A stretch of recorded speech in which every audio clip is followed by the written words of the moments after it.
tonight at 10, we're looking at the child support payment process in Texas and specifically in Amarillo. For the past several years, Texas has led the nation in collections, topping $4 billion last year. In Amarillo, that number was nearly $40 million. ABC 7's Maria Serrano found out how teamwork between state and local agencies ensures families and children get the money they're owed.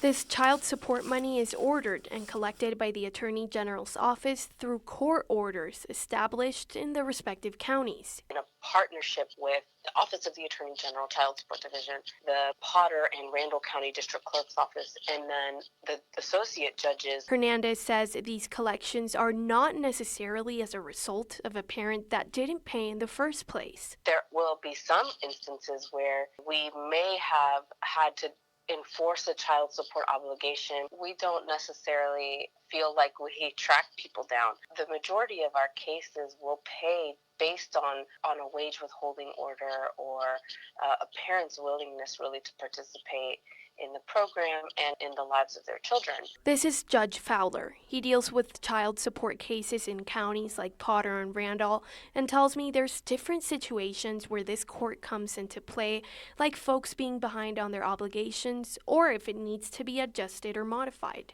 Say for someone loses their job, so their child support might need to be reduced a little bit. Someone might have it be incarcerated, and so their child support might need to be reduced. Someone could finish school and receive a well-paying job, and their child support might need to be increased. Fowler tells me about 90% of the cases are actually agreements, and there's no court hearings involved. It's only for those 10% of cases where folks get behind or for some reason they're unwilling or unable to pay that we see. And so the process will start with the Attorney General's office. We'll file legal paperwork in court, and we'll set a court hearing, and we'll usually see the folks 45 days to 2 months after that paperwork is filed. We try to do as much administratively as we possibly can before we go through the judicial process of enforcing child support. In Amarillo, Maria Serrano, ABC 7 News.